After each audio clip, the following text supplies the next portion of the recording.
Yeah, okay, number 4. As a small broker myself, I can see a lot of Chris's points, but one of the things that small brokers do have going against them is vulnerability on a scale where the bigger brokers don't. Small brokers can have 3 or 4 agents walk out of their office because they want to do the same thing. They want to go and become their own agency. So it kind of, that attrition will happen to the small brokers as well, and that will end up helping to keep that sort of marketplace in check, and that's why there will be both. The bigger brokers have the resources to have that vulnerability. Well, and I think it depends on your model. I mean, we have generous splits. Our agents aren't cash cows, and in fact, we couldn't just survive on them. Did the math, I would have to have 40 agents to replace what I'm making, given our splits in cash, and that's just my model decision. So it all comes down to, I'm just a working girl. They're there for support. They're there to give us depth and credibility, but they certainly aren't there as a profit center for us, and that's a whole different way of looking at it.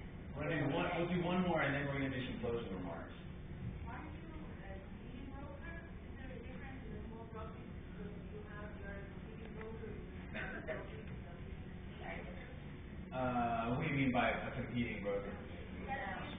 Oh, do you sell as your broker? Okay, she's asking if you're as the managing broker, do you sell also? Yeah, absolutely. And I think that's going to be a concern for a lot of agents, and we know that.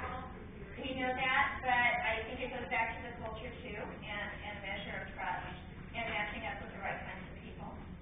We have never gotten in a situation where we competed. We preferred business to each other. I happen to have a couple of agents who prefer just to work with buyers, and we're mostly listing agents, so it's a perfect marriage. And they frequently refer listings to us because they don't want the liability, the money out the door, and they just don't enjoy that work, and we do. So it's been a good marriage for us, but I understand if you have a broker that you don't trust, don't get married, because it can be, and I've been in one of those situations in another office, and it wasn't fun. We'll take one more. It's not live. Jim. I can't believe I showed up here rooting for Chris. Really good job. We can talk about big brokers, lack of branding, ability to share their brand with their agent, whether or not they're marketing well, services, whether they know their communities. We can talk about all that. At the end of the day, the big brokers are running most businesses, they have the most agents, and they're out recruiting you. So my question is forget about the big brokers as a marketing company. Think of them as recruiters, and how is a small brokerage ever going to compete with the recruiting capabilities of the resources of the big brokers? Are you asking? I'm asking you.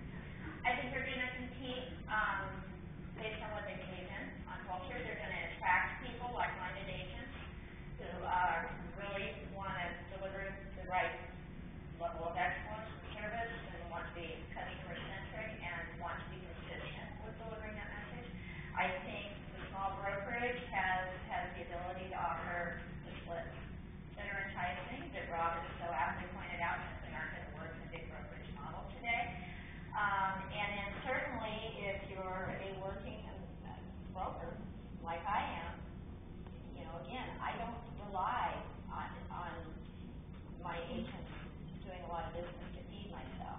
It's a nice residual, but they're there for support to give us credibility and depth. So I don't know if that answers your question, but I am not a recruiting machine. I don't want to be a recruiting machine. I want people, and Jay Thompson has been very successful with this. He shares my philosophy. He doesn't recruit, they come to him. And in my perfect world, that's the way it will work. All right, unfortunately, we got to wrap it up because I know people want to go to main conference and stuff. So we'll do some closing remarks. I'll let Rob go first, and we'll let Chris have the last one. Thank you. I guess first of all, Jim, I came to the room for Chris, so I guess. I needed all the help I could get. So, and with a moment of serious, I think I took a position because there was a debate, and in order to sort of stimulate conversation, that perhaps suggests that I really want to see the big brokers win. It's not necessarily the case. I don't know how I feel about it. However, I will say that this is what I think will happen, whether I like it or not, or you like it or not, that these things will come to be in 2 or 3 years' time. And I do think that window's about that short. And what I think will happen is this, as the topic of who dominates the future, it is the big brokers. Because they have too much to lose. The men and women who work inside those big brokerages, make no mistake about it, they're not fools.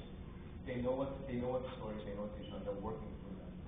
If they wait past the next 3 to 5 years period, 2 to 3 years period, then I think what Chris says will come about, where they'll start to lose too much, and they will no longer be able to sustain the competitive research advantage they have today.